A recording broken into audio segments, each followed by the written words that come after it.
26 నుంచి 31 వరకు మనం మార్చి చదువుకుందాం. మీరు ఈ రొట్టెని తిని ఈ పాత్రలోనిది త్రాగినప్పుడల్లా ప్రభు వచ్చే వరకు ఆయన మరణమును ప్రచురించుదురు.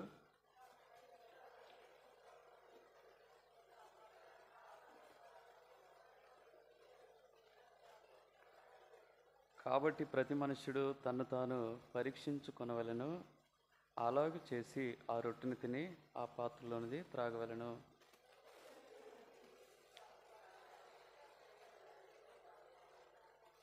ఇందువల్లనే మీలో అనేకులు బలహీనులను రోగులనై ఉన్నారు, చాలామంది నిద్రించుచున్నారు. రండి, యెహోషువ గ్రంథం 24వ అధ్యాయము. బలవర్తమానానికి గాను యెహోషువ గ్రంథం 24వ అధ్యాయము 14 నుంచి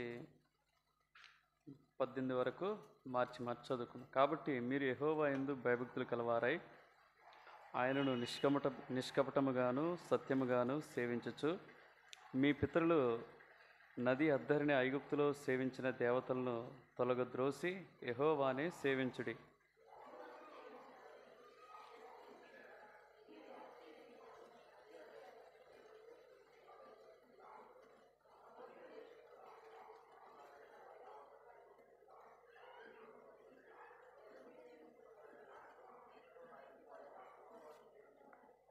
అందుకు ప్రజలు యెహోవాను విసర్జించి ఇతర దేవతలను సేవించిన యెడల మేము శాపగ్రస్తులమగుదుము గాక.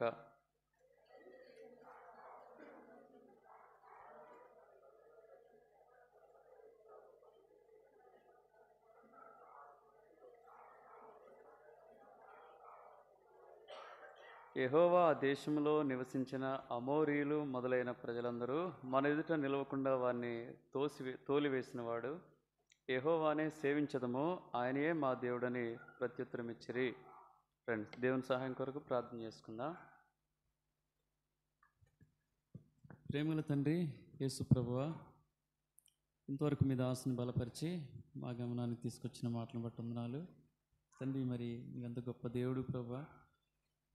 ఘోరమైన బంధకాల్లో ఉన్నప్పుడు, సమాధానం లేని స్థితిలో ఉన్నప్పుడు, నీకు విరోధిగా ప్రభా నేనున్నప్పుడు నా యందు కనికరపడి జాలిపడి కృప చూపి నన్ను రక్షించుకున్నావు. అందుని బట్టి వందనాలు. నీ కృపా సత్యమును బయలుపరిచినందుకే వందనాలు.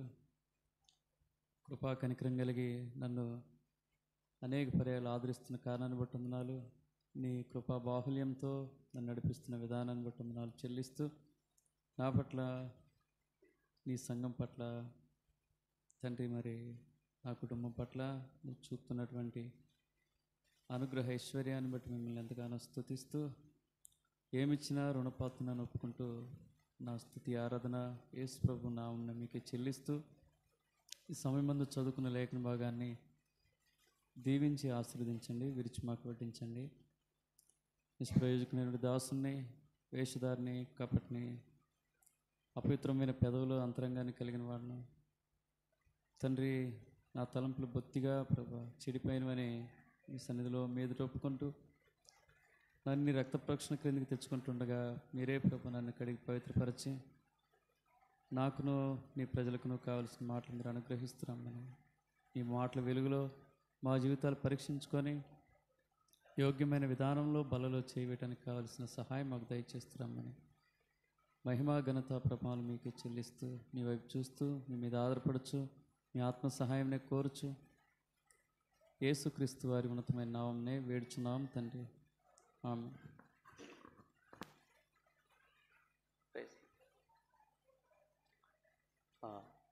సాధారణమైనటువంటి లేఖన భాగమే. ఇందులో మనం పెద్దగా కన్ఫ్యూజ్ అవ్వటానికి కూడా ఏమీ లేదు. ఆ దినాల్లో ప్రజలు దేవుణ్ణి ఎరిగినప్పటికీ, దేవుని చేత రక్షింపబడినప్పటికీ కూడా అనేక పర్యాయాలు ఇశ్రాయేల్ ప్రజలు దేవుణ్ణి శోధిస్తూ వచ్చారు, తప్పిపోతూ వచ్చారు. అలాంటి పరిస్థితుల్లో మనకందరికీ కూడా మంచి బూస్టింగ్ వర్డ్ ఏంటంటే యెహోషువ అన్నటువంటి ఈ మాట కదా, మీరు ఎవరినైనా సేవించండి కదా. ఎందుకు ఈ మాట అన్నాడంటే, ఆ దినాల్లో వాళ్ళు ఎవరిని సేవిస్తున్నారంటే దేవతల్ని, రాళ్లను ప్రతిమలను, తర్వాత అన్యుల యొక్క దేవత విగ్రహాలను, అన్యుల యొక్క దేవులను వాళ్ళు సేవిస్తూ వచ్చారు. మరి నేటి దినాల్లో అయితే బై గాడ్స్ గ్రేస్ మనం ఎవరు వాటిని సేవించే పరిస్థితులు అయితే లేము కదా. మన ఏం లేదు. కొంతమంది అయితే క్రైస్తవులుగా చెప్పబడుతూ ఇంకా ప్రతిమలు కలిగినటువంటి స్థలాలకైతే కొంతమంది పోతున్నారు. అది వారికి ఇచ్చినటువంటి గ్రహింపు అంత మేరకే. అది వారి యొక్క ఆత్మీయ గుడ్డితనం. ఇక దేవుడి వాళ్ళని కరుణించాలి. ఆ విషయంలో మనం ఏమీ చేసేది లేదు. ఒక ప్రార్థన ఒకటి మనం చేయగలం. అయితే ఇక్కడ యెహోషువ అయితే ఇప్పుడు నూతన నిబంధనలో ఉన్నటువంటి నీవు నేను చేసే తప్పిదాలు ఏంటంటే, మనం దేవుణ్ణి సేవిస్తాము అని చెప్తూ ఉంటాం, కానీ దేవుని సేవించే క్రమంలో ఇంకా కొన్నిటిని కూడా సేవిస్తూ ఉంటాం. కొంతమంది ధనాన్ని సేవిస్తారు, కొంతమంది తమ ఉద్యోగాలను సేవిస్తారు, కొంతమంది ఏం చేస్తారు, రకరకాల వ్యాపకాలను సేవిస్తారు, కొంతమంది సెల్ ఫోన్. దానికంటే సేవించడం అంటే అర్థం ఏంటి? ఫస్ట్ సర్వింగ్ అంటే అర్థం ఏంటి? భోజనం పెట్టడమా? సర్వింగ్ అంటే సేవించడం అంటే అంటున్నాం. సేవించడం అంటే అర్థం ఏంటంటే అది విస్తృతమైనటువంటి పదం. సేవించడం అనేది ఒక్కొక్కసారి ఆరాధన కిందగా బైబిల్ వాడబడది. సేవించడం అనేది సేవ క్రిందగా వాడబడది. సేవించడం అనేది ప్రార్థనగా వాడబడది.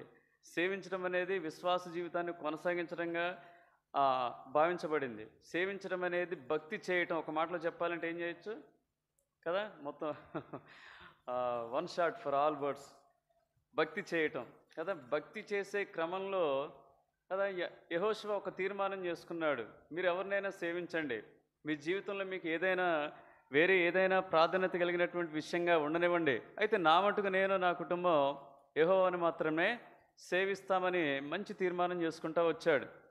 అదే ఇప్పుడు ఈ లోకంలో కొంతమంది ఏమనుకుంటారంటే, ఆ దేవుని సేవించడం వల్ల మనకేంటండి ఉపయోగం? యోబు గ్రంథము 21:15 కదా కొంతమంది అనుకుంటారు. రండి కొన్ని వచనాలు. ఈ వర్తమానం ప్రిపేర్ అవ్వటం మాత్రం చాలా కష్టమైంది. రాత్రి 12 అయింది, కానీ ఇంకా నేను పూర్తిగా దాన్ని మెమరీలోనికి ఎక్కించుకోలేకపోయా. దొరికిందా నీకు? యోబు 21:15 భలే ఉన్నారు. చెప్పకుండా రిఫరెన్స్ చెప్పేస్తున్నారు. Very good. చెప్పానా? ఓ చదవండి అమ్మా.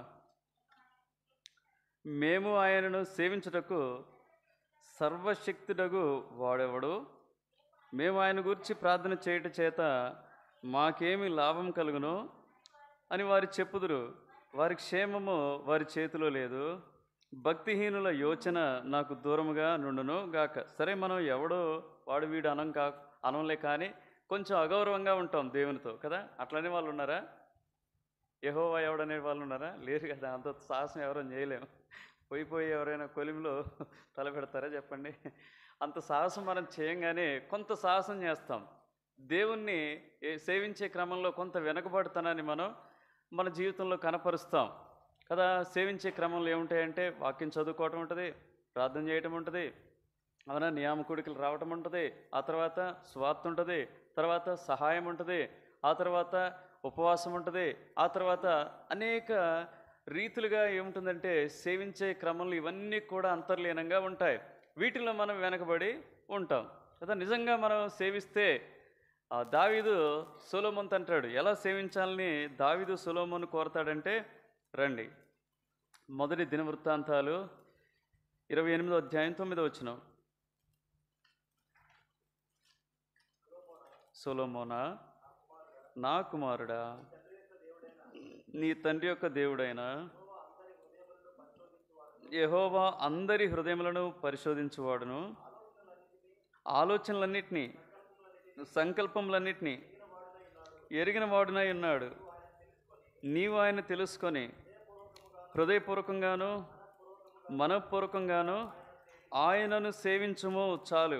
ఇప్పుడు దేవుని సేవించే క్రమంలో దావీదు తన అనుభవాన్ని అంతటినీ ఉపయోగిస్తూ తన కుమారుడైనటువంటి సొలొమోనుకు చెప్తున్నటువంటి మాట ఏంటి? We should serve the lord with whole hearted, with whole heart, పూర్ణ హృదయంతో దేవుణ్ణి పూర్ణ మనసుతో సేవించాలి కదా. చాలామందికి నేను దేవుని సేవిస్తూనే ఉన్నాను కదా, అపవాది ఏం చేస్తాడంటే భ్రమపరుస్తాడు. సేవిస్తున్నాను కదా అంటాడు. సేవించడం అంటే కదా, ఎప్పుడు మందిరానికి రానాలు కూడా ఏమంటారు చెప్పండి? బైబిల్ ఉన్నంత మాత్రాన, ఆ తర్వాత వాక్యం తెలిసినంత మాత్రాన, ఏమంటామంటే మేము దేవుని ప్రజలమే అంటుంటారు. అదే అది దేవుని సేవించడం అనేది కాదు. నువ్వు సంపూర్ణంగా అనుభవించలేకపోతా ఉన్నావు. దేవుని మనం కొంత భక్తి చేస్తాం కానీ దేవుని మనం సంపూర్ణంగా అనుభవించలేకపోతూ ఉంటాం. అందుకే వారి జీవితాల్లో దేవుని యొక్క అద్భుత ఆశ్చర్య కార్యాలకు స్థానం అనేది ఉండదు. ఉండదు. నిజంగా మనం సేవిస్తే, హృదయపూర్వకంగా సేవిస్తే చాలా బెనిఫిట్స్ ఉన్నాయి, చాలా లాభాలు ఉన్నాయి కదా. మీరు చెప్పండి, ఏం లాభాలు ఉన్నాయి? నిజంగా దేవుణ్ణి మనం యథార్థ హృదయంతో హృదయపూర్వకంగా సేవిస్తే మనం ఏం లాభాలు కలిగి ఉంటాం?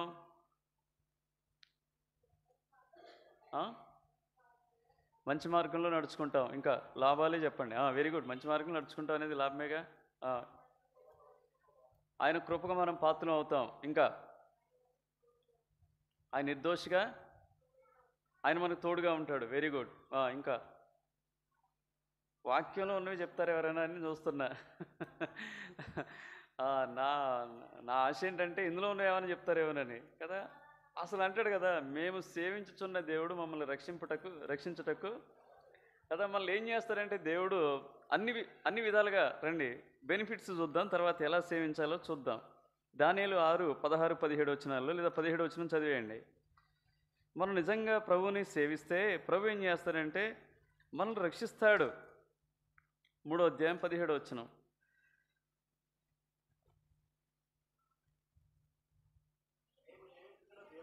మేము సేవించుచున్న దేవుడు మండుచున్న వేడిమి గల ఈ అగ్నిగుండంలో నుండి మమ్మను తప్పించి రక్షించుటకు సమర్థుడు కదా. ఏ అగ్నిగుండంలో నీవున్నావో కదా, కోపం అనే అగ్నిగుండం కదా, రకరకాల అగ్నిగుండాలు ఉన్నాయి మన జీవితాల్లో. ఒక మాటలో చెప్పాలంటే బాధలు, ఇబ్బందులు, వీటి నుంచి ఆయన ఏం చేస్తాడంటే కాపాడుతాడు. వ్యాధులు, బాధలు, వీటి నుంచి ఆయన ఏం చేస్తాడంటే నువ్వు కాపాడబడతావు. ఈ లోకంలో అపవాదిని జోలికి రాకుండా దేవుడు ఏం చేస్తారంటే నువ్వు మంచిగా సేవిస్తే, హృదయపూర్వకంగా సేవిస్తే నువ్వు కాపాడబడతావు. రెండోదిగా రండి, యోబు గ్రంథం 36:11 బైబిల్లో మన లేఖనానుసారంగా చూద్దాం. మీరేమో జనరల్గా చెప్పారు, అవేం తప్పులేం కావు. 36:11 10 కూడా. ఉపదేశం వినుటకై వారి చెవిని తెరవ చేయుము, పాపం విడిచి రండి అని ఆజ్ఞ ఇచ్చును. వారు ఆలకించి ఆయన సేవించిన ఎడల తమ దినములను క్షేమముగాను తమ సంవత్సరములను సుఖముగాను వెళ్ళబుచ్చుదురు. నిజంగా ప్రభుని మనపూర్వకంగా హృదయపూర్వకంగా సేవిస్తే రెండవ బెనిఫిట్ ఏంటి? నాగమనక్క, క్షేమంగా ఉంటాం. We will be safe for ever కదా. ఇది రెండవది. మూడవదిగా లాభం ఏంటి? రండి, 2 దినవృత్తాంతాలు 30వ అధ్యాయం 8వ వచనం. 2 దినవృత్తాంతాలు 30వ అధ్యాయము 8వ వచనం.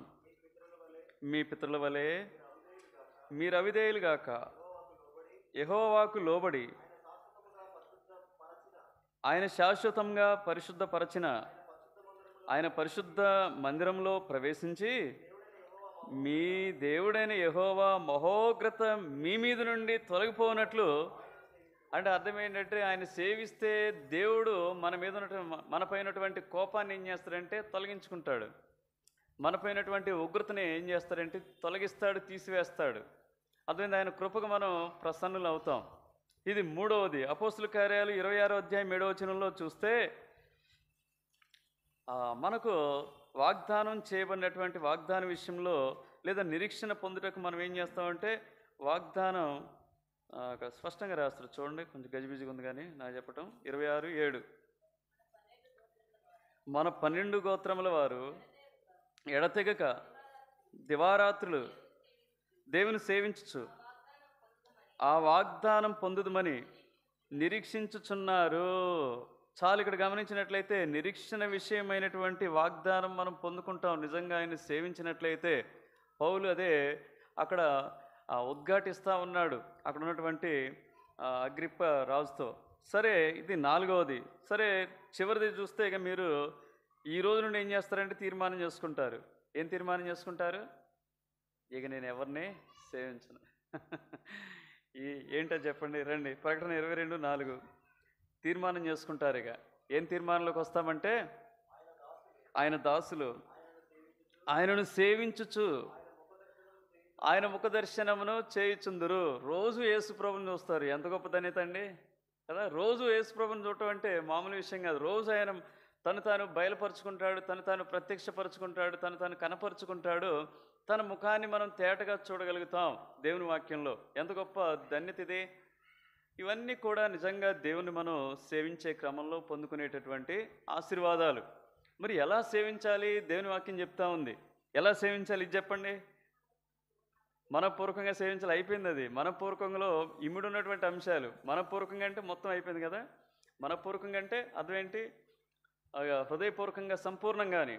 సంపూర్ణతలు ఏమున్నాయంటే కొన్ని విషయాలు ఉంటాయి కదా. సంపూర్ణతకు పోకముందు ఏముంటాయి? అపరిపూర్ణత ఉంటుంది కదా. అపరిపూర్ణతలో ఉన్నటువంటి ఏవైతే విషయాలు ఉన్నాయో వాటిని మనం అధిగమిస్తామో అప్పుడు మనం సంపూర్ణతలోనికి వెళ్తాం. మరి ఎలా సేవించాలి అంటే బైబిల్లో 7 సంగతులు ఉన్నాయి. ఎన్ని? అమ్మా చెప్పమ్మా. విరిగి నలిగిన హృదయంతో, ఇంకా శక్తి కలిగి, శక్తి కొలది, పూర్ణ బలంతో. ఒక్కడు కూడా వాక్యానుసారంగా లేదు మీరు చెప్పేవి. నాకు లేఖనం చూపెట్టండి. ఆత్మతోనూ సత్యంతోనూ. Very good. ఆరాధించాలన్నాడు. ఇంగ్లీష్ బైబిల్ అయితే వర్షిప్ అన్నాడు. సేవించే విషయానికి వర్షిప్ కూడా వస్తుంది. ఎందుకంటే నిర్గమ 8:20లో let us go to worship our lord అంటాడు కదా. ఫరో దగ్గరికి పోయి మోషే ఏమంటాడంటే మమ్మల్ని పోనీయండి, మా దేవుని మేము ఏం చేయాలి? సేవించాలి అంటాడు. ఇంగ్లీష్ బైబిల్ ఏముంటుందంటే వర్షిప్ అని ఉంటుంది అక్కడ. So worship is also correct word. No అయినప్పటికీ కూడా బైబిల్లో మీరు చెప్పనివే నేను చెప్తాను. మీరు చెప్పనివే చెప్తాను. ఎలా సేవించారు భక్తులంటే దానియేలు గ్రంథం 3వ అధ్యాయం 16వ వచనం. మీరు చెప్పనివే నేను చూపిస్తాను. అలా మనం సేవిస్తే ఎంత మేలు! ఇది దేవుడు నాకు ఇచ్చినటువంటి ఆలోచన. 6:16 క్షమించండి. దానియేలు 6:16. అంతటా రాజు ఆజ్ఞేయగా బంట్రోతులు దానియేలును పట్టుకొని పోయి సింహముల గుహలో పడద్రోయగా రాజు, నీవు అనుదినము తప్పక సేవించుచున్న నీ దేవుడే నిన్ను రక్షించునని దానియేలుతో చెప్పాను. దానియేలు ఏ విధంగా దేవుని సేవిస్తూ ఉన్నాడు ఇప్పుడు చెప్పండి. ఇప్పుడు మీకు ఒకటి దొరికింది. అనుదినము సేవిస్తూ ఉన్నాడు కదా. ఎందుకో మన దేవుడు అనుదినము మన భారాన్ని మోసే దేవుడు కాబట్టి ఈ సత్యాన్ని ఎరిగినటువంటి దానియేలు ఏం చేస్తూ ఉన్నాడు చెప్పండి. మన దినచర్య గమనిస్తే మన దినచర్య ఈరోజు ఒకలా ఉంటుంది, రేపు ఒకలా ఉంటుంది, ఎల్లుండి ఒకలా ఉంటుంది, ఆ మరుసటి రోజు ఇంకోలా ఉంటుంది. మన దినచర్య ఒకేలా ఉండాలి. స్థిరంగా ఉన్న వాళ్ళని ప్రభు వాడుకుంటాడు. స్థిరంగా ఉన్న వాళ్ళని ప్రభు ఏంటంటే బలపరుస్తాడు. స్థిరంగా ఉన్న కుటుంబాలను స్థిరపరుస్తాడు. స్థిరంగా ఉన్నటువంటి వారిని ప్రభు పనిలో బలమైన సాధనంగా వాడుకుంటాడు. అనుదినం మనం చేయవలసిందేంటి చెప్పండి. అనుదినం ఇక్కడ ఏం చేస్తూ ఉన్నాడు? సేవిస్తూ ఉన్నాడు.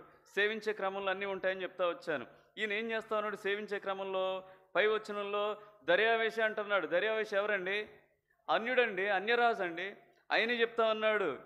ఈయన ఏం చేస్తా ఉన్నాడంట? ఆ ప్రజలు చెప్తా ఉన్నారు దానియేలు గురించి. 13వ వచనంలో సాక్ష్యం ఏం చెప్తున్నారు చూడండి. అందుకు వారు, చెరపట్టబడిన యూదుల్లోనున్న ఆ దానియేలు నిన్నే గాని నీవు పుట్టించిన శాసనమునే గాని లక్ష్య పెట్టక అనుదినము ముమ్మారు ప్రార్థన చేయించు వచ్చుచున్నాడని. అనుదినం సేవించే క్రమంలో దానియేలు ఏం కలిగి ఉన్నాడంటే రోజునకు 3 సార్లు ప్రార్థన చేస్తూ ఉన్నాడు. మనం కూడా ప్రార్థన చేస్తాం. పనికి మాలిన ప్రార్థన. టిఫిన్ చేసేటప్పుడు, మధ్యాహ్నం లంచ్ అప్పుడు, రాత్రి డిన్నర్ అప్పుడు కదా. మరి ఎందుకో దానివల్ల ఏం కాకుండా ఉండాలని కదా, తిన్నది ఏం కాకుండా ఉండాలని ప్రార్థన చేస్తూ ఉంటాం. ఈ ప్రార్థనలు కాకుండా వేరే ప్రార్థనలు ఏమైనా చేస్తున్నావా? దానియేలు అననుకూల పరిస్థితుల్లో చేస్తూ ఉన్నాడు. శాసనం పుట్టించినప్పుడు చేస్తూ ఉన్నాడు. అర్థమైందా? మరణం పోతుంది. ఏమైపోతుంది? మరణానికి అప్పగించబడతాడు. ఆ పరిస్థితిలో కూడా ఏం చేస్తా ఉన్నాడు చెప్పండి. దానియేలు ఏమాత్రం కూడా దేవుని స్తుతిస్తూ, దేవుని బ్రతిమాలుచు ముమ్మార్లు ప్రార్థన చేస్తూ వచ్చాడు. దావీదైతే ఏం చేస్తూ వచ్చాడు? 119వ కీర్తన 164 వచనం చూడకుండా చెప్పేయచ్చు. 119, 164. నీ న్యాయ విధులను బట్టి దినమునకు 7 మార్లు నేను నిన్ను స్తుతించుచున్నాను. ఒక రోజులో ఎన్నిసార్లు దేవుని స్తుతిస్తా ఉన్నాడు? ఎన్నిసార్లు? మనం స్తుతి స్తుతి స్తుతి స్తుతి స్తుతి స్తుతి స్తుతి 7 అయిపోయినాయి. అమ్మయ్య. కొన్ని స్తుతులు పుస్తకాలు పట్టుకొని తిరుగుతున్నారు కొంతమంది. 1000 స్తుతులు, 100 స్తుతులు అని. దేవుని స్తుతించడం అంటే ఆ పుస్తకాలు చదవటం కాదండి. అర్థమైందా? దేవుని స్తుతించడం అంటే ఏంటంటే అది హృదయానికి సంబంధించింది. అర్థమైందా? దేవుని స్తుతించడం అంటే దేవుడు మనకు చేసిన దాన్ని బట్టి ఏం చేస్తాం? దేవుని ప్రైజింగ్. లేదా దేవుడు మనకు చేయబోతున్న వాటిని గురించి ఏం చేస్తాం? ప్రైజింగ్. దేవుడు మనతో ఉన్న కారణాన్ని బట్టి ప్రైజింగ్. అదే ఆ స్తుతించడం అనేది ఒక భాగమే, ప్రార్థనలో ఒక భాగమే. లేదా వ్యక్తిగతంగా కూడా దేవుడు చేసిన వాటన్నిటిని బట్టి మనం స్తుతిస్తాం. దావీదు జీవితంలో ఇది మనం చూడగలుగుతున్నాం. ఇంకో వ్యక్తి అంటాడు, ఇంకేం చేస్తాడు చూడండి, కీర్తనలు 1 ఈయన చేస్తా ఉన్నాడు. 1-2 వచనాలు, కీర్తనలు 1-2-3 వచనాలు. దుష్టుల ఆలోచన చొప్పున నడవక, పాపుల మార్గమున నిలవక, అపహాసకులు కూర్చుండు చోటను కూర్చుండక, యెహోవా ధర్మశాస్త్రమును నందు ఆనందించుచు దివారాత్రము దాన్ని ధ్యానించువాడు ధన్యుడు. అతను నీటి కాలువల ఎవరు నాటబడినదై ఆకు వాడక తన కాలమందు ఫలమిచ్చు చెట్టు వలె నుండును. అతడు చేయనిదంతయు సఫలమగును. ఎవరైనా రోజు వాక్యం చదువుకునే ఆయన. ఇది సేవించడం అంటే. దానియేలు ఎట్లా సేవిస్తూ ఉన్నాడంటే ఇట్లా సేవిస్తూ ఉన్నాడు. మనకి ఇంకొకటి యాడ్ చేయొచ్చు. మనం ఇంకొకటి ఏం చేయొచ్చు? 96 కీర్తన 1-2 వచనాల ప్రకారం అనుదినం కూడా ఏం చేయాలి? మనం సువార్త చేయొచ్చు. బై గాడ్స్ గ్రేస్ మనకి ఇచ్చినటువంటి గొప్ప ధన్యత ఏంటంటే ఆ దినాల్లో వాళ్ళకి లేదు, కానీ ఈ దినాల్లో మనకేమన్నా చెప్పండి. 96 కీర్తన 1-2 వచనాలు. యెహోవా మీద క్రొత్త కీర్తన పాడుడి.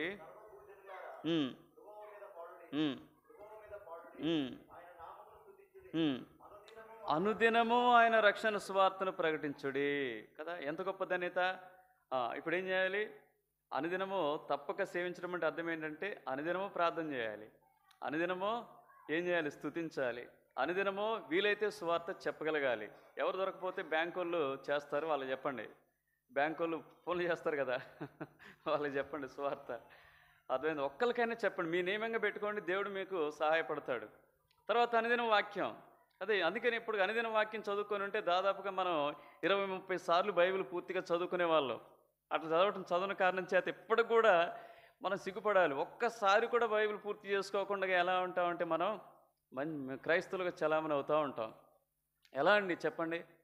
ఎలా అండి? కష్టం కదా అట్లా ఉంటే. ఒక్కొక్కళ్ళు డిఎల్ మూడీ గారు 200 సార్లు చదివారంట కదా. 200 సార్లు బైబిల్ చదవటం అంటే మామూలు విషయమా? ఆ తర్వాత ఆయన జార్జ్ ముల్లర్ గారు, ఆయన కూడా 200 సార్లు బైబిల్ చదివారంట. ఆ ఆర్ఆర్కే మూర్తి గారు అంటే 100కి పైగా నేను చెప్పలేనని చెప్తా ఉన్నాడు ఆయన. 100కి పై సార్లు నేను బైబిల్ చదువుంటానని. పిల్ల వెంకటరత్నం గారు నేను 100 సార్లు అని చెప్తా ఉన్నాడు. అంటే ఎన్నిసార్లు చదివాడు ఆయన కదా. భక్సింగ్ గారు అన్నారు నేను 100 సార్లు బైబిల్ చదువుంటానని ఒక చోట రాస్తా వచ్చారు. జాక్మన్ గారు ఏం చేస్తారంటే ఏకంగా బైబిల్ని ఏం చేస్తారంట, ఎన్నిసార్లు చదివాను నేనైతే లెక్క చెప్పను, కానీ ఇన్నిసార్లు చదవాలని నియమం అయితే లేదు, కానీ ఎప్పుడు కూడా పాకెట్ బైబిల్ ఉంటుందట. ఆయన జేబులో ఏముంటుంది? పాకెట్ బైబిల్ ఉంటుందంట. మనం సిగ్గుపడతా ఉంటాం ఎప్పుడు కూడా బైబిల్ పట్టుకొని బయటికి రావడానికి. మనం ఉండే స్థలాల్లో, పనిచేసే స్థలాల్లో బైబిల్ తెరిచి చదువుకోవటానికి ఏం చేస్తూ ఉంటాం? ఇన్ఫీరియర్గా, వామ్మో వాళ్ళు చూస్తే ఏమనుకుంటారో అని, అంటే ఒక రకమైనటువంటి సాతాన్ని పెట్టేటటువంటి గజిబిజి. కాబట్టి వీటన్నిటిని మనం అధిగమించి అనుదినము ప్రభువుని మనం సేవిస్తే ఎంత గొప్ప ధన్యతది, ఎంత గొప్ప మేలది, ఎంత గొప్ప ఆశీర్వాదం అది. కాబట్టి ప్రభువుని అనుదినము సేవించాలి. ఎలా సేవించే క్రమంలో ఇది మొదటిది. రెండవదిగా ఎలా సేవించాలి? 100వ కీర్తన 2వ వచనం. 100వ కీర్తన, సంతోషముతో యెహోవాను సేవించుడి, ఉత్సాహగానం చేయించు ఆయన సన్నిధికి రండి. కదా, ఎంతమంది ఈరోజు పాటలు పాడితే ఇక్కడికి వచ్చారు చెప్పండి? ఎంతమంది దారిలో వచ్చినప్పుడు పాటలు పాడుకుంటూ రావాలి? వచ్చావా?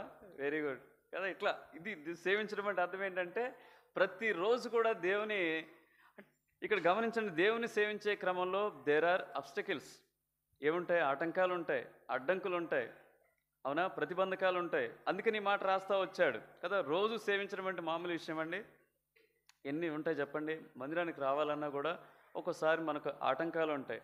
ప్రార్థన చేయాలన్నా ఆటంకాలు ఉంటాయి, అవునా, స్వార్థ ప్రకటించాలన్నా ఆటంకాలు ఉంటాయి, మంచి భక్తి చేయాలంటే ఆటంకాలు ఉంటాయి. అయితే ఏమంటున్నాడంటే ఎన్ని ఆటంకాలు ఉన్నప్పటికీ కూడా ఏం చేయాలంటే సంతోషం కదా. దేవునిలో ఎంత సంతోషం ఉన్నదో మనం ఎరిగితే ఈ ఆటంకాలన్నింటినీ కూడా ఏమైపోతాయి? మన ముందు దిగదుడిపోయి కదా. అసలు ఆయనలోనే సంతోషం ఉన్నది కదండి కదా, ఆయనలోనే సంతోషం కదా. ఆయన ఆ గర్భంలో శిశువు ఉండగానే ఏం వచ్చినటువంటి చూడటానికి వచ్చినా కూడా మహా సంతోషం కలుగుద్ది. కాబట్టి యేసు ప్రభువే సంతోషం. మనకు సంతోషాన్ని ఇచ్చే దేవుడే మన సొంతమయ్యాడు. కాబట్టి ఎక్కడా కూడా మనం నిరుత్సాహంగా ఉండాల్సినటువంటి అవసరం లేదు. అనేక పరిస్థితుల్లో ఉండి వాళ్ళు ఎలా సేవిస్తూ వచ్చారంటే ఎక్కడ దుఃఖపడినట్టుగా కానీ, నిట్టూర్పు విడిచినట్టుగా కానీ, లేకపోతే సనిగినట్టుగా కానీ, లేకపోతే గొనిగినట్టుగా కానీ మనం ఎక్కడా చూడమండి. రండి, అపోస్తుల కార్యాలు 16 అధ్యాయం 25 వచనంలో భయంకరమైన పరిస్థితిలో ఉన్నారు, అననుకూల పరిస్థితిలో ఉన్నారు. ఎవరు వాళ్ళు? పౌలు, శీల కదా. మనం మనం అక్కడ ఉంటే ఏం చెప్పేటోళ్ళం చెప్పండి? ఖైదీలకు మన బాధలని చెప్పేటోళ్ళం. ఖైదీలకి ఎమగొట్టారు చూడండి, ఎటగొట్టారో, కనికరం లేదు అని చెప్పేసి. కానీ వీళ్ళు ఏం చేస్తున్నారంటే రివర్స్. అపోస్తుల కార్యాలు 16:25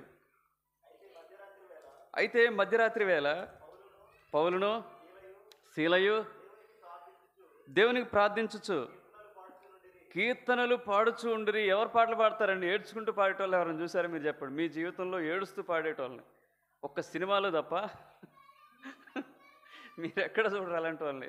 సినిమాలని ఎమోషన్ క్రియేట్ చేస్తారు వాళ్ళు, అర్థమైందా? వాళ్ళు ఎమోషన్ క్రియేట్ చేసి ఏం చేస్తారంటే ఎమోషనల్ బ్లాక్మెయిలింగ్ అది. అక్కడ తప్ప మీరు ఎక్కడ చూడరు. నిజంగా క్రైస్తవుడు ఎట్లా పాట పాడతారంటే ఏ పాట అయినా సరే, ఏ పాట అయినా వాళ్ళు ఎట్లా పాడుతూ ఉంటారంటే సంతోషంగా పాడతా. వీరు ఎలాంటి పరిస్థితుల్లో దేవుని యందు సంతోషిస్తున్నారు, దేవుని యందు ఆనందిస్తున్నారు. ఈనాడు మనకు సన్నిధంటే సంతోషం లేదు, ఆదివారం వస్తుందంటే భయం కొంతమందికి, ముఖ్యంగా పిల్లలకి భయం. అవునా?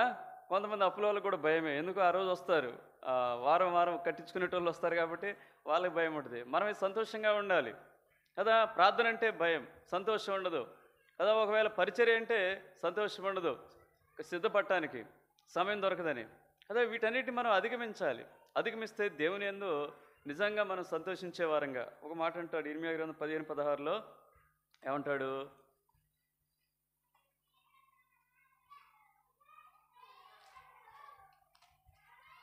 పదిహేనవ అధ్యాయము 16వ వచనం, నీ మాటలు నాకు దొరకగా నేను వాటిని భుజించి తిని, సైన్యములకు అధిపతియగు యెహోవా దేవా, నీ పేరు నాకు పెట్టబడిన గనక నీ మాటలు నాకు సంతోషము, నా హృదయమునకు ఆనందమును కలగచేయుచున్నవి కదా.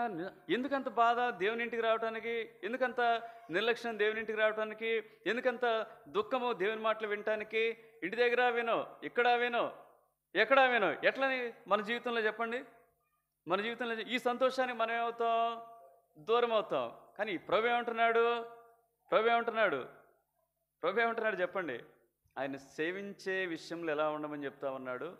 సంతోషంగా ఉండి. ఇంకొక వ్యక్తిని చూపిస్తాను రండి. ఇంకో వ్యక్తి, ఆయన కూడా మామూలు వ్యక్తి కాదండి. 3వ అధ్యాయం 16వ వచనం, ముగ్గురు వ్యక్తులు. ఎవరు వాళ్ళు? అసలు ఏం మాట అంటారండి ఆయన? వాళ్ళన్న ఉపయోగించిన మాట వింటే నిజంగా ఈనాటి జీవితానికి మనకు అది సూటబుల్. మనం కూడా ఈ మాట చెప్పగలగాలి. షడ్రక్, మేషాకు, అబేద్నెగోలు ఒక మాట అంటారు. 16వ వచనం చదవండి. 3వ అధ్యాయం 16వ వచనం. షడ్రక్ పైన ఒక మాట 15 నుంచి చదువుదాం. బాకాను పిల్లను గ్రోవిని, పెద్ద వీణను, సింఫోనియను, విపంచికను, సకల విధములకు వాద్యధ్వనులను మీరు విని సమయంలో సాగిలపడి నేను చేయించిన ప్రతిమకు నమస్కరించుటకు సిద్ధముగా ఉండిన ఎడల సరే, మీరు నమస్కరింపని ఎడల తక్షణమే మండుచున్న వేడిమి గల అగ్నిగుండంలో మీరు వేయబడుదురు. నా చేతిలో నుండి మిమ్మల్ని విడిపింపగల దేవుడు ఎక్కడున్నాడు? ఇది ప్రశ్న. ఎవరు వేశారు? నెబుకద్నెజరు వేసినటువంటి ప్రశ్న. ఇప్పుడు వీళ్ళు ఏమంటున్నారు? షద్రకును, మేషాకును, అబేద్నెగోయు రాజుతో ఇలాగు చెప్పిరి, నెబుకద్నెజరు, ఇందును గురించి నీకు ప్రత్యుత్తరం ఇవ్వాలన్న చింత మాకు. ఏంటండి ఇట్లా అంటున్నారు వీళ్ళు కదా.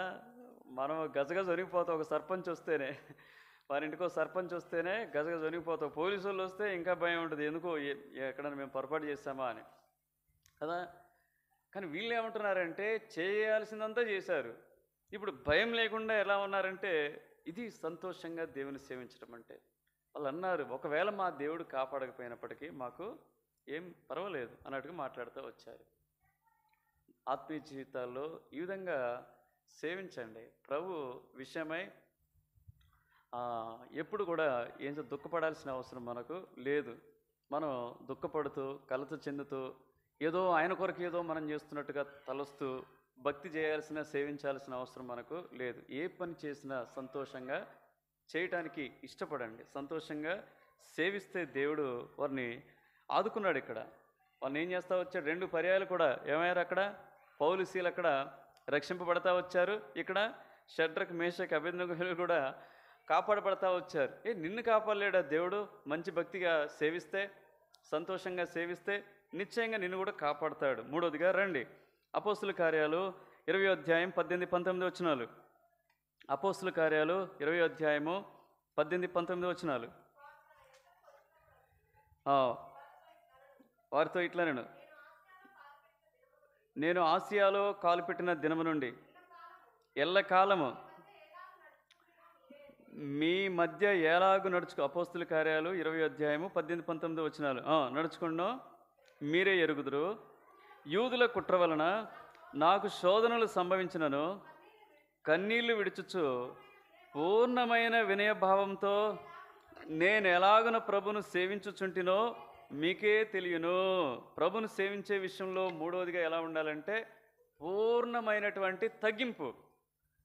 ఇక అందులో ఎక్కడ కూడా కొరత ఉండకూడదు. అంతే. వినయము, తగ్గింపు, విధేయత, లోబడే తత్వం. ప్రార్థన చేసుకోవాలి. ప్రార్థనలు ఇది మన జీవితంలో ప్రతి దినం ఒక భాగమై ఉండాలి. ప్రభువా నన్ను దీనునిగా చేయి, నన్ను నేను తగ్గించుకునేవాడిగా ఉండనివ్వు. ప్రభువా నీకు ప్రతి విషయంలో లోబడేవానిగా నన్ను చేయి, నీ మాటలకు లోబడేవానిగా చేయి.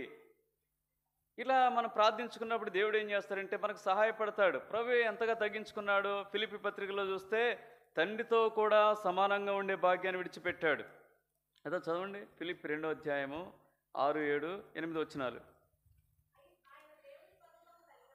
ఆయన దేవుని స్వరూపం కలిగిన వాడై ఉండి విడిచిపెట్టకూడని భాగ్యమని ఎంచుకొనలేదు కానీ మనుషుల పోలికగా పుట్టి దాసుని స్వరూపం ధరించుకొని తను తానే రిక్తునిగా చేసుకొని మరియు మరణం పొందినంతగా, అనగా శిలువ మరణం పొందినంతగా విధేయత చూపిన వాడై తన్ను తాను తగ్గించుకొని ఇప్పుడు ఏమంటున్నాడు? 5వ వచనంలో అందుకనే ఏమంటాడు? క్రీస్తు యేసునకు కలిగిన ఈ మనస్సు మీరు కలిగి ఉన్నాడు కదా. మనం ఎక్కడ పడితే అక్కడ అసందర్భంగా ఏం చేస్తూ ఉంటాం?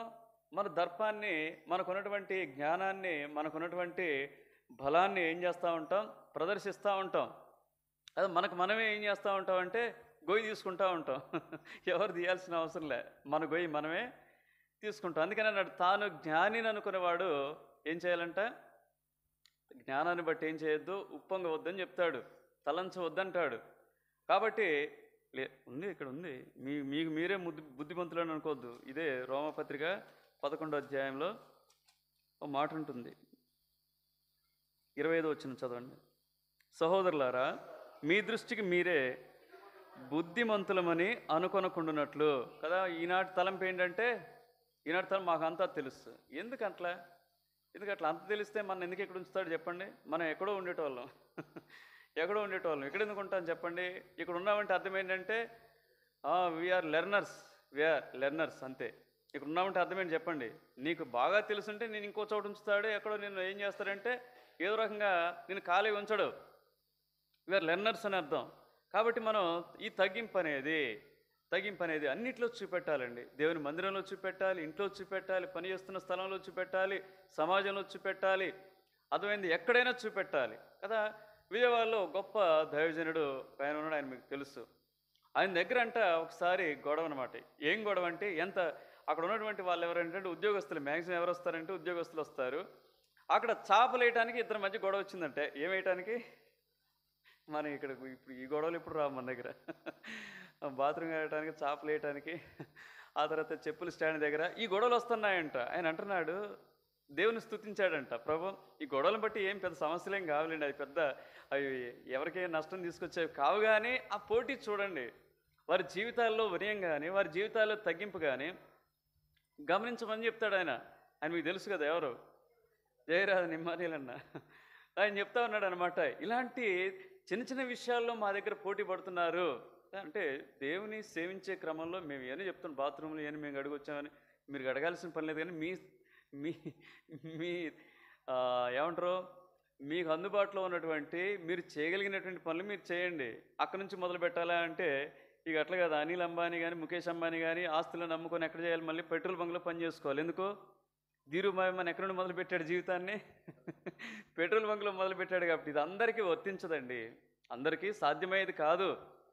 మేము చెప్పేవి సార్వత్రికమైన విషయాలు, కానీ మీ పరిధిలో ఉన్నవి ఏం చేయాలి, మనం చేయాలి, చేయగలిగినవి మనం చేయాలి.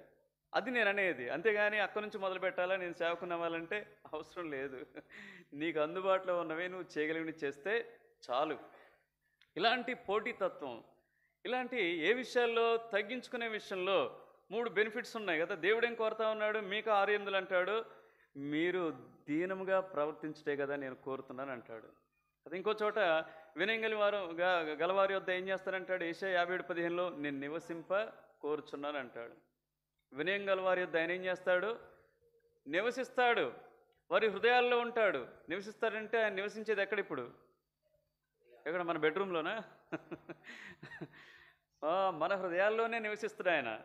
మన హృదయాల్లో ఆయన సింహాసనం ఎప్పుడు కూడా ఎలా ఉంటుందంటే స్థిరంగా ఉంటుంది. ఆ తర్వాత ఇంకో బెనిఫిట్ ఏంటి, సామెతలో 18:12 ఆపత్తు రాకమునుపు నరుని హృదయం ఏమవుద్దంట, అతిశయపడుద్దంట. అప్పుడు ఘనతకు ముందు ఏముంటుందంట, వినయం ఉంటుంది. మనం ఘనత పొందాలంటే ఒకటే, ఆ తగ్గింపు అనేది. మందిరానికి వచ్చినప్పుడు కుర్చీలు సర్దితే ఏమైపోయింది, ఇవి ఎత్తితే ఏమైపోయింది, చాపలు ఎత్తితే ఏమైపోయింది, ఒకనాడు శుభ్రం చేస్తే ఏమైపోయింది కదా. మనం ఒక్కోసారి ఏమవుద్దంటే మన చదువు ఏమొస్తుంది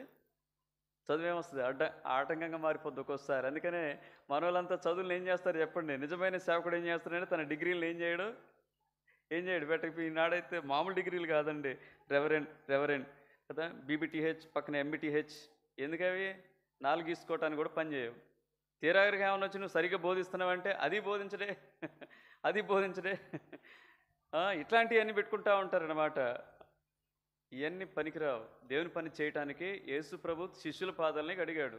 నువ్వు నేను ఒక లెక్క కాదు, గుర్తుపెట్టుకోండి. ఆత్మీయ జీవితంలో అంతకుమించిన ఇంకేమైనా తగ్గింపు ఉందా చెప్పండి? లేదు. ఇది మన జీవితాల్లో ఎప్పుడు కూడా మనం కలిగి ఉన్నట్లయితే మనం ఎంతో క్షేమంగా ఉంటాం. రండి, దానియేలు గ్రంథం 2వ అధ్యాయం 30వ వచనం ఒక 2 మాటలు చూపించి మనం 4వ అంశానికి వెళ్ళిపోదాం.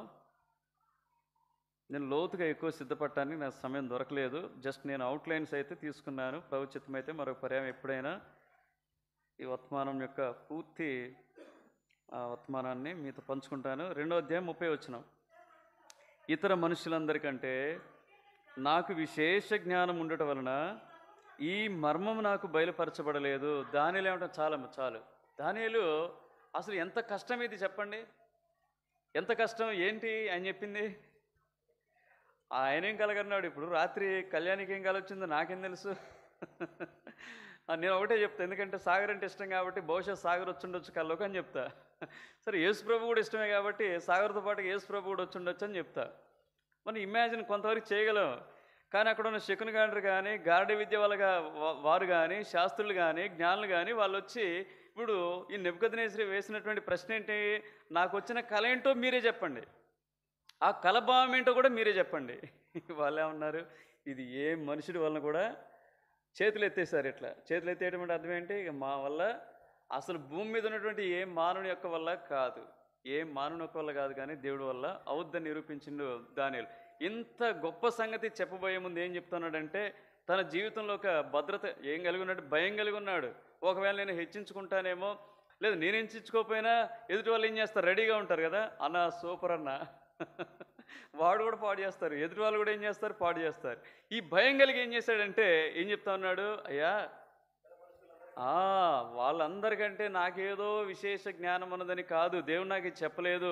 ఆయన కృపను బట్టి ఆయన మర్మాలను బయలుపరిచే దేవుడు, ఆయన జ్ఞాని, ఆయన పరమాత్ముడు, ఆయనకు మరుగైనది ఏది లేదని దేవుని హెచ్చించే క్రమంలో ఎంత చక్కని మాట దావీదు చెప్తాడు. ఒక మాట రండి, 1 సమూయేలు గ్రంథము 17వ అధ్యాయం చివరి వచనంలో అద్భుతమైన మాట. సౌలు దగ్గరికి పోతాడు కదా, అందరూ కూడా వణికి ఏం చేస్తారు, పారిపోతారు, దాక్కుంటారు కదా. ఎవరి ముందు? గొల్యాతు ముందు. అలాంటి గొల్యాతుని దావీదు ఏం చేశాడు? చంపేశాడు. చంపేసిన తర్వాత ఎట్లా వస్తుంది చెప్పండి? మామూలుగా ఉంటుందా చెప్పండి? కదా మనం ఈనాడు ఒక మ్యాచ్ గెలిస్తేనే లేకపోతే ఇంకేదైనా మన జీవితంలో చిన్న విజయం వస్తేనే ఏం చేస్తా ఉన్నాం చెప్పండి? పెద్దగా సెలబ్రేట్ చేసుకుంటున్నాం. మామూలుగా అండి. మా దగ్గర ఒక టీచర్ ఉంటారు. ఆయన ఏం చేస్తారంటే జీవితంలో ఏ చిన్నది జరిగినా సరే ఆయన స్వీట్స్ పట్టుకొని ప్రత్యక్షం అవుతాడు. ఏ చిన్నదైనా సరే స్వీట్స్ పట్టుకొని ప్రత్యక్షం అవుతాడండి. ఏంటంటే ఐఎమ్ సో హ్యాపీ, ఇట్లా ఇది అది జరిగిందని చెప్తా ఉంటాడు. అంటే చిన్న విజయానికి కూడా ఏం చేస్తారంటే ఎంతో సంతోషంతో అతిశయపడతా ఉంటాడు. మరి ఈయనేం చేశాడు? చదవమ్మ చివరి వచనం. సౌలు అతన్ని చూచి, చిన్నవాడా, నీవెవని కుమారుడు అని అడుగగా దావీదు, నేను బెత్లెహేమీయుడైన యెషయ్య అను నీ దాసుని కుమారుడని ఆయనకి చెప్పడానికి 3 ఆప్షన్స్ ఉన్నాయి. ఒకటేమి ఆప్షన్ చెప్పండి? నువ్వు భయపడి దాక్కున్నావు చూడు, వాడిని చంపింది నేనే. మనోళ్ళందరూ ఏం చేస్తూ వచ్చారు? నెల రోజులు బట్టి వాడిని చంపడానికి ఎన్నో ప్రయత్నాలు చేస్తున్నారు కదా. ఎవరి వల్ల కాలేదు. వాడిని చంపింది ఎవరు? నేనే కదా. నువ్వు అనుకున్నావు కదా, నేను వచ్చినప్పుడు ఏమన్నావు? నువ్వు పిల్లవాడివి, నువ్వు బాలుడివి అని చెప్పేసి నువ్వు అంటా వచ్చావు కదా. ఆ బాలుడే ఈ బాలుడు. ఇట్లా రకరకాల ఆప్షన్స్ ఉన్నాయి. కానీ నేను ఏం ఆప్షన్ కోరుకున్నాడు?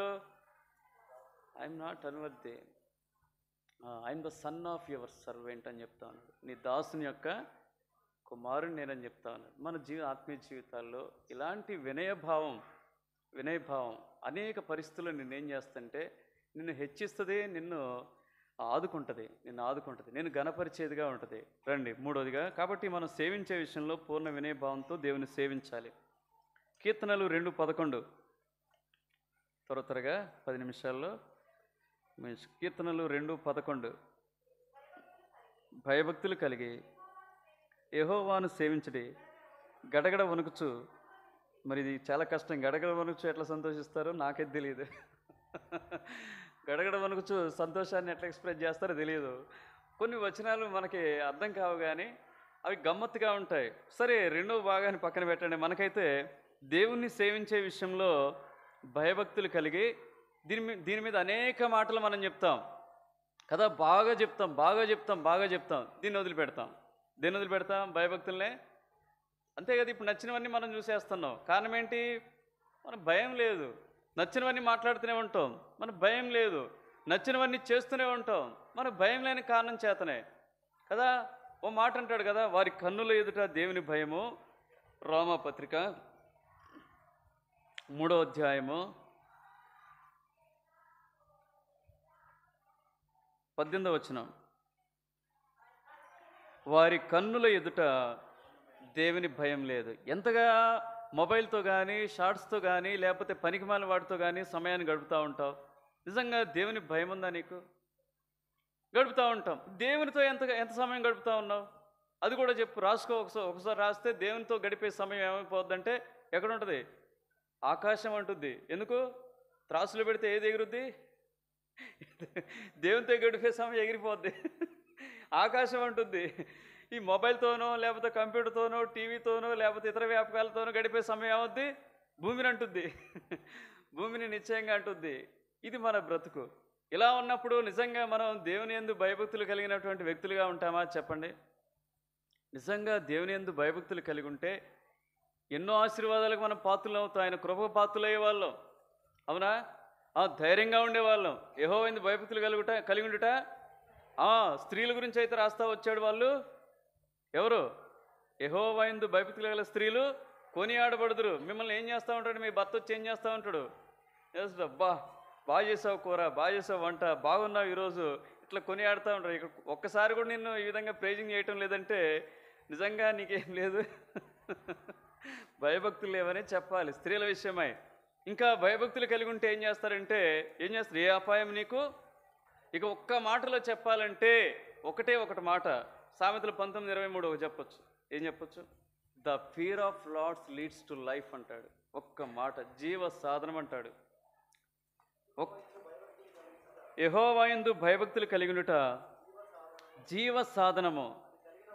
అది కలిగిన వారు తృప్తుడై అపాయం లేకుండా బ్రతుకును. అపాయం లేకుండా బ్రతుకును కదా. ఎలా అంటాడు కదా, మనం మంచి జీవన నైపుణ్యాలు చెప్తారు కదా. బయాలజీలో ఒక పాఠం ఉంటుంది కదా, బయాలజీలో జీవన నైపుణ్యాలు అని ఉంటుంది, సోషల్లో కూడా జీవన నైపుణ్యాలని పాఠం ఉంటుంది, లైఫ్ స్కిల్స్ అంటారు. ఈ లైఫ్ స్కిల్స్లో ఒకటి ఏంటంటే ఇదొకటి. ఏంటిది?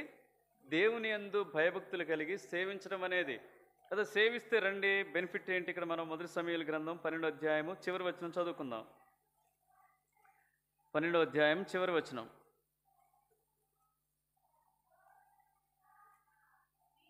మీరు చివరి వచనం అంటే 24 వచనం చదవండి, క్షమించండి, మంచి నువ్వు తప్పకుండా చదువుతున్నావు. ఆయన మీ కొరకు ఎన్ని గొప్ప కార్యములను చేసినో అది మీరు తలంచుకొని మీరు యెహోవా యందు భయభక్తులు కలిగి నిష్కపటులై పూర్ణ హృదయంతో ఆయన సేవించుట ఆవశ్యకము. ఇది అవసరమని చెప్తా ఉన్నాడు. అదే ఒక్కసారి ఆయన మన జీవితాల్లోనికి వచ్చి ఎన్ని అద్భుతాలు చేశాడు, ఎన్ని ఆశ్చర్యకార్యాలు చేశాడు, ఎన్ని మహత్కార్యాలు చేశాడు, ఏ పరిస్థితిలో ఉండగా ఆదుకున్నాడు, ఏ పరిస్థితిలో ఉండగా మనల్ని ఆదరించాడు. ఇవన్నీ ఒకసారి జ్ఞాపకం చేసుకుంటే మనం ఎలా ఉంటామంటే నిజంగానే గడగడ వణుకుచు సంతోషించుచు ఆయన్ని సేవిస్తాం. ఈనాడు ఆ భయం లేదండి. మన కన్నులు ఎదుట దైవికమైనటువంటి ఆ భయమే కనిపించట్లేదు. అందుకనే సమయానికి రాము. దేవుని సన్నిధి పట్ల ఆసక్తి లేదు, దేవుని కార్యాభివృద్ధి పట్ల ఆసక్తి లేదు. కారణం ఏంటి చెప్పండి? ఒక చిన్న రీజనే ఉంటుంది. ఏంటి ఆ రీజన్ అంటే lack of fear of the lord. దేవుని యందు భయభక్తులు లోపించిన కారణం చేతనే ఇవి జరుగుతూ ఉంటాయి. మనం ఒకసారి కుదురుగా కూర్చొని ఆలోచన చేస్తే ఇదే తేలేది, ఇదే బయటకు వచ్చేది. కాబట్టి దాన్ని మనం అధిగమించాలి. దేవుని సేవించే విషయంలో దైవికమైనటువంటి భయం అనేది చాలా ప్రాముఖ్యమైనది. 5వదిగా రండి, యెహోషువ 22:5. మనది యానివర్సరీ మీటింగ్లో అంకుల్ చెప్పారు కదా. యెహోషువ 22:5. అయితే మీరు పూర్ణ హృదయంతోనూ పూర్ణాత్మతోనూ మీ దేవుడైన యెహోవాను ప్రేమించుచు ఆయన మార్గములన్నిటిలో నడుచుకొనుచు ఆయన ఆజ్ఞలు గైకొనుచు. ఇప్పుడు మాట రాయబడతా వచ్చింది, ఆయన్ను హత్తుకొని ఆయనను సేవించుచు కదా. ఎలా సేవించాలంట? హత్తుకొని సేవించాలంట. హత్తుకొని ఉన్న వాళ్ళని ఎప్పుడైనా మీరు గమనించారా? హత్తుకొని ఉన్న వాళ్ళని గమనించారా చెప్పండి? ఎప్పుడైనా చూసారా? హత్తుకొని చంటి పిల్ల తల్లిని ఎట్లా పట్టుకుంటూ చెప్పండి, ఎట్లుంటుంది? 2 చేతులు ఇట్లా ఒక్కసారి ఏం చేస్తేగా మనం తీసుకుందామని కొత్త వ్యక్తి పోయి దామ్మ నేను ఎత్తుకుండా అన్నా కూడా ఏం చేస్తే రాదు అసలు కదా. హత్తుకోవటం అంటే అది ఇక విడదీయరానటువంటి సంబంధం కలిగి ఉండాలి. ఎవరితో? ఈనాడు ఎన్నో విడదీస్తున్నాయి. ప్రభుత్వం ఉన్నటువంటి ఆ సంబంధాన్ని మనం తేలిగ్గా విడగొట్టుకుంటున్నామంటే ఎన్నో విషయాలు మన ఏం చేస్తున్నాయి ఆటంకపరుస్తున్నాయి హత్తుకునే విషయంలో కదా. ఆయన మాటలను హత్తుకోలేకపోతున్నాం, ఆయన సన్నిధిని హత్తుకోలేకపోతున్నాం, అవునా? ఇంకా ఆయన కార్యాలను మనం హత్తుకోలేకపోతున్నాం కదా. ఇంకా ఆయన మన జీవితాల్లో ఇచ్చినటువంటి వాటిని హత్తుకుంటున్నాం, కానీ ఇచ్చినటువంటి దేవుణ్ణే హత్తుకొనలేకపోతున్నాం. అది కాదు దేవుడు కోరుకునేది. మనం హత్తుకొని ఉండాలి ప్రభువుని. ఏమి జరిగినా సరే. ఒక ఆయన ఉన్నాడు, ఎవరంటే ఆయన సిద్దిపేట ప్రకాష్ గారు. విన్నారు? ఆయన మంచి సేవకుడు ప్రకాష్ గారని, పాపులర్ ఆయన. ఇప్పుడు పిల్లా వెంకటరత్నం గారు, భక్సింగ్ గారు, ఇట్లా వీళ్ళు ఎంత ఇప్పుడు ఆ దినాల్లో భక్సింగ్ గారు, జాక్పన్ గారు ఎట్లా ఉన్నారో ఈ జనరేషన్లో ఈయన కూడా సిద్దిపేట ప్రకాష్ గారు కూడా మంచి సేవకుడు అనమాట. ఆయన తన భార్య చనిపోయినప్పుడు సమాధి కార్యక్రమం ఎవరు చేస్తూ వచ్చారు? ఆయనే చేస్తూ వచ్చాడు. ఆయనే సమాధి కార్యక్రమం చేస్తూ చివరి ప్రార్థన చేస్తూ వచ్చాడు. ప్రభువా, నీ దాసురాలకు నా భార్య నాకంటే ఎక్కువగా నిన్నే హత్తుకొని జీవించింది ప్రభు అని ప్రార్థన చేశాడు. అసలు అక్కడ ఉన్నోళ్ళు ఏడుస్తూ వచ్చారు. అక్కడ ఉన్నోళ్ళు సమాధి కార్యక్రమానికి వచ్చిన వాళ్ళు చలించలేదు. తన జీవితంలో తన పరిచర్య బలంగా సాగుతున్న జీవితంలో 2020 సంవత్సరంలో తన భార్యని దేవుడు తీసుకువెళ్ళాడు. అయినా సరే కొంచెం కూడా ఏమాత్రం కూడా దేవుని నుంచి దూరంగా వైదొలక దేవుని హత్తుకొని ఆయన పరిచర్య చేస్తూ ఉన్నాడు. ఆయన వర్తమానాలు కూడా మీరు వినండి. సిద్దిపేట ప్రకాష్ గారిని కొడితే వస్తాయి, మంచి స్పష్టంగా చెప్తారు వర్తమానాలు. అవి వినండి, వినొచ్చు. చాలా మంచిగా ఉంటాయి. మంచి దైవజనుడు ఆయన. సరే, మనం ఏం చేయాలి? 119వ కీర్తన రండి. 119వ కీర్తన వేటిని హత్తుకోవాలి? 31వ వచనం.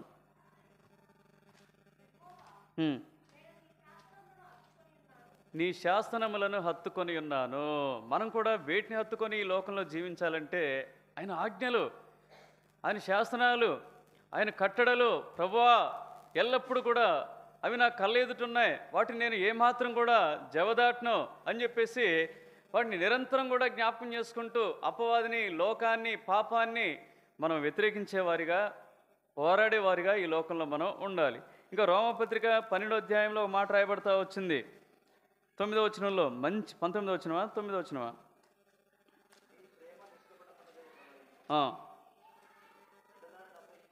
చెడ్డదానిని అసహించుకొని, మరి మంచి చెడులు నీకు ఎవరు చెప్తారు? దేవుని వాక్యమే చెప్పుద్ది. ఎవరు చెప్తారు? పరిశుద్ధాత్ముడు చెప్తాడు కదా.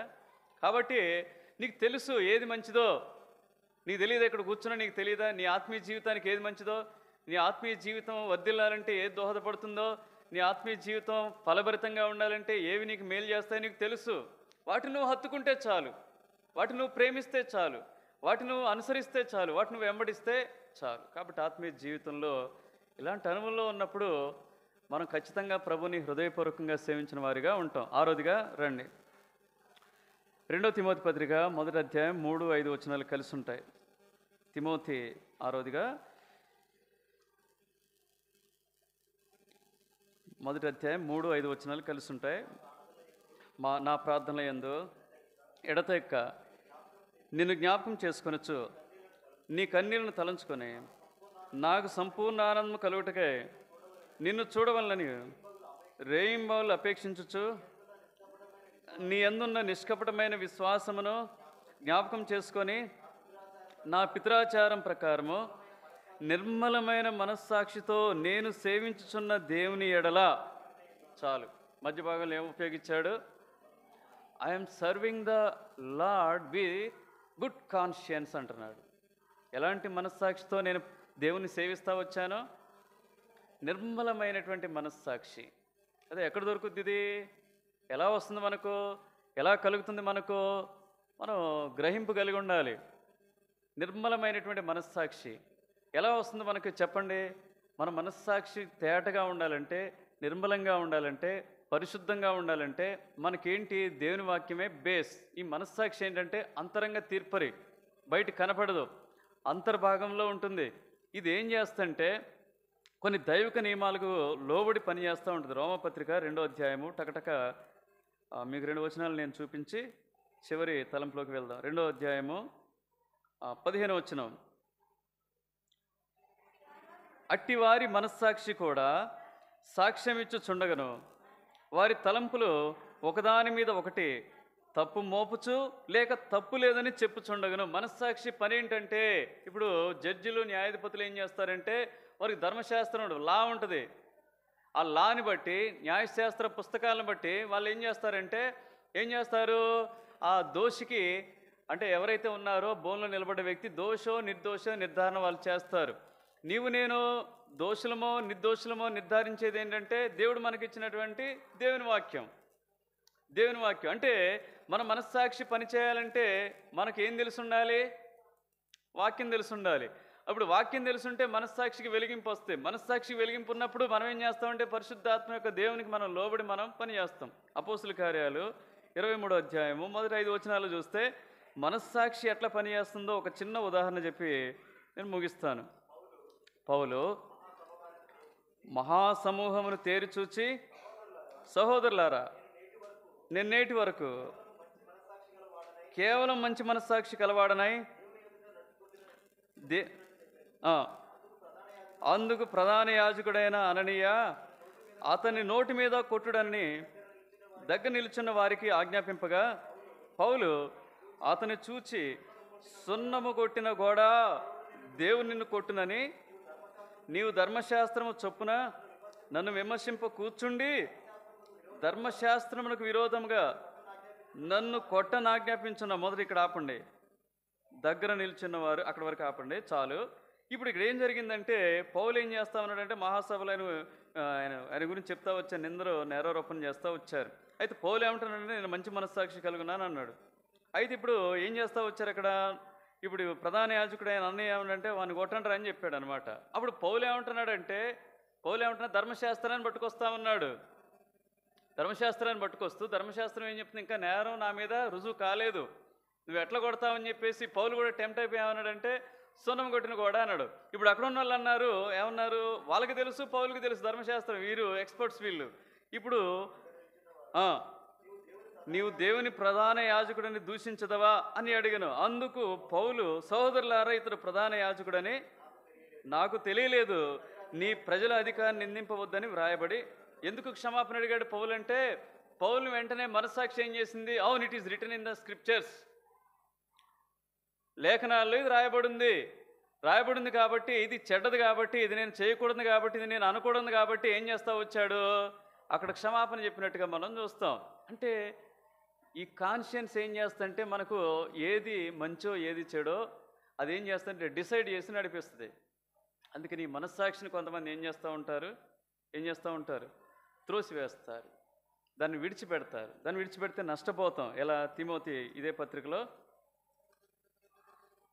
ఒక చోట రాస్తాడు, మొదటి పత్రికలోనే మొదటి అధ్యాయము 18-20 వచనాలు చదవండి.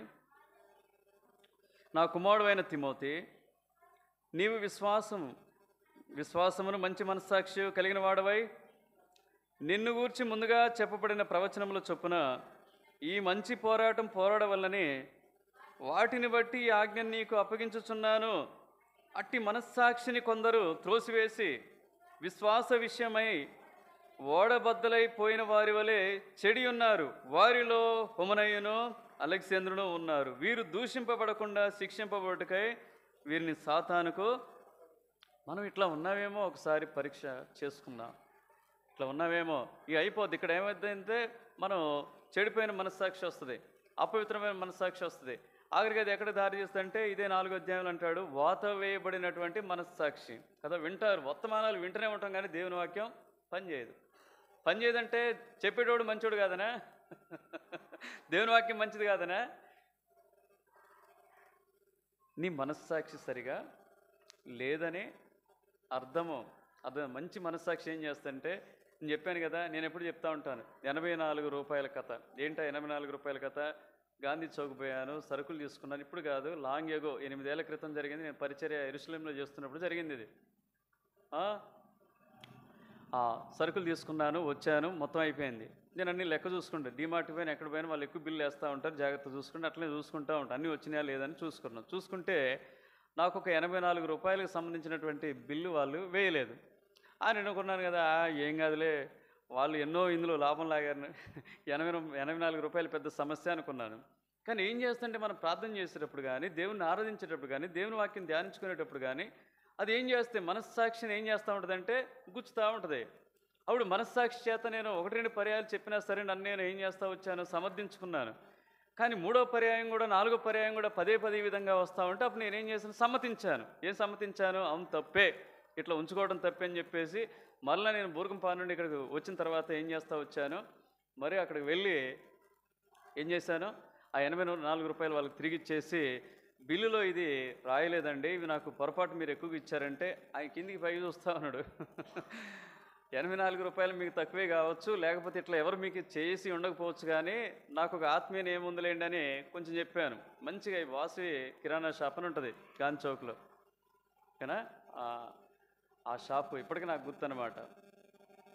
ఇట్లా మనస్సాక్షి ఏం చేస్తుంటే మనలో నుండి మనం ఏం చేస్తుంటే మంచి దారిలోనికి మంచిదా కాదా చెప్పండి, చాలా మంచిదండి. దాన్ని మనం కాపాడుకోవాలి, ఇటు మనస్సాక్షిని కాపాడుకోవాలి. రండి చివరిది చదువుకుందాం.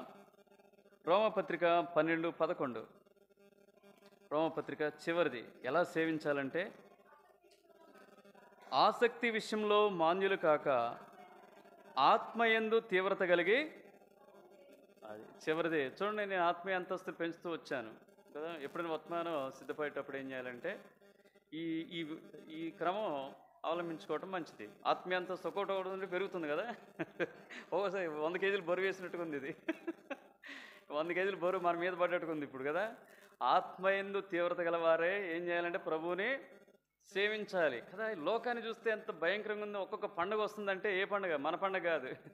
మన పండుగలు కూడా అట్లా తయారైంది అనుకోండి కదా. ఒక్కొక్క పండుగ వస్తుందంటే ఎవరిది? అన్యుల పండుగలు వస్తున్నాయంటే మనకి ఏం కలుగుతూ ఉంటుంది? ఏం కలుగుతూ ఉంటుంది? భారం పెరుగుతూ ఉండాలి, పరితాపం చెందుతూ ఉండాలి, వ్యాకుల పడాలి మన హృదయం, కలవర పడాలి మన హృదయం, పరితాపం చెందాలి మన హృదయం. పౌలు శీల ఒక ప్రాంతానికి పోయారు. ఏ ప్రాంతం అది? ఏథెన్స్ పట్టణానికి పోయారు. పోతే రెండు అపోస్తుల కార్యాలు 17వ అధ్యాయము 16వ వచనం. పౌలు ఏథెన్స్లో వారి కొరకు కనిపెట్టుకొని ఉండగా ఆ పట్టణము విగ్రహములతో నిండిండుట చూచినందున అతని ఆత్మ పరితాపము పట్టలేకపోయాను. తట్టుకోలేకపోయాడండి. తట్టుకోలేకపోయాడు కదా. ఆత్మ ఎందు తీవ్రత అంటే ఇది. దేవుని యొక్క కార్యాల పట్ల, దేవుని యొక్క కార్యాభివృద్ధి పట్ల, దేవుని యొక్క పనుల పట్ల ఎలా ఉండాలి? రోషం కలిగి ఉండాలి. రోషం కలిగి, పౌరుషం కలిగి. నేను అన్నాను, రోజు చేయటువంటి కష్టమన్న వీళ్ళతో రోజు సువార్త అంటే ఏదో మైకు మొత్తానికైతే ఏదో కొనిపెట్టారయ్యా మంచిదే, కానీ రోజు పోవడం అంటే ఏంది? ఒళ్ళు హోనం అవుద్దని వీళ్ళతో నేను అంటే అన్నారు. ఏం కాదన్నా మేము అన్నారు. ఏమో మరి నన్ను ఎక్కడ మరి ఆఖరికి నన్ను అందరూ తిడతారేమో అని నేను అన్నా. ఏం కాదన్నారు. కానీ దేవుడు అద్భుతంగా కృపని చేంజ్ చేస్తూ ఉన్నాడంటే నడిపిస్తూ ఉన్నాడు కదా. నాకు అనిపించింది, వాళ్ళంత తీవ్రంగా ఉంటే సేవకునిగా నేనెంత తీవ్రంగా ఉండాలి కదా. కూర్చున్న వాళ్ళే, వింటున్న వాళ్ళే ఆ విధంగా ఉంటే మరి నేను ఎట్లా ఉండాలి? నాకు ఇంకా పౌరుషం కలిగింది. పోతే పోయినాయి అనుకున్నాను. పోతే పోయింది ఎనర్జీ ఏం పోద్ది? ఆరోగ్యం పోద్దేమో, ఇంకేదైనా పోద్దేమో అనుకున్నాను. జబ్బులు పోతున్నాయి. చేయటం వల్ల ఏమవుతున్నాయి? చక్కగా రోజు కొంత ఫ్యాటు 2 కిలోమీటర్లను తిరుగుతున్నాం కదా. రోజు కొంత ఫ్యాట్ కరుగుతూ ఉంది, కొంచెం ఎనర్జీ లాస్ అవుతూ ఉన్నాం, మంచిగా ఆకలి అవుతూ ఉంది, మంచి నిద్ర పడుతూ ఉంది, దేవుని కార్యాభివృద్ధి పట్ల ఇంకా ఆసక్తి పెరుగుతూ ఉంది. ఆత్మ యందు తీవ్రత. పౌలు అంటాడు, ఏ విధంగానైనా రోమ 11వ అధ్యాయంలో నా రక్త సంబంధికులు నేను ఏ విధంగానైనా రక్షింపవలనని నా హృదయ వేదన. ఏంటంటే ఆత్మ యందు తీవ్రత. ఇప్పుడు ఒక ఆయన విజయవాడ నుండి గోపి అని చెప్తా వచ్చాడు. విజయవాడ నుండి ఇక్కడికి వస్తారంట. వచ్చి ఏం చేయరంట. ఆయనకి ఎవరు ఏమిచ్చేది లేదు. ఏం చేస్తారంట? ఒక తండాలకు పోతారంట, స్వార్థ ప్రకటిస్తారంట. వాళ్ళకున్న దాంట్లోనే ఎక్కడ కూడా ₹1 మళ్ళీ ఎవరి మీద ఆధారపడటం కానీ ఏం లేదు. దేవుని ఎందే ఆధారపడటం, ప్రార్థన చేసుకోవటం, ఆ పత్రికలు ఇవ్వటం, అక్కడ కొన్ని మాటలు చెప్పటం, మళ్ళీ తిరిగి రావటం సొంత డబ్బులతోనే. ఏంటిది అంటే ఆత్మయందు ఏం కలిగి ఉన్నారు వాళ్ళు? తీవ్రత కలిగి ఉన్నారు వాళ్ళు, రోషం కలిగి ఉన్నారు వాళ్ళు, పట్టుదల కలిగి ఉన్నారు వారు, ఆసక్తి కలిగి ఉన్నారు వారు. మనం ఆ విధంగా ఉంటే ఎంత మేలండి, ఎంత మేలు పొందుతాం. కాబట్టి ఏ విషయాలు ఇప్పుడు చెప్పండి, మనం ఎట్లా సేవిస్తున్నాం ఒకసారి ప్రశ్న వేసుకుందాం. ఎలా సేవిస్తున్నాము ప్రశ్న వేసుకుందాం కదా. ఏమన్నా కలుస్తున్నాయా? ఈ లేఖనాలు ఏమన్నా వస్తే అప్పుడు మనం హృదయపూర్వకంగా సేవిస్తున్నట్లు. మొట్టమొదటిగా అనుదినం సేవించాలి.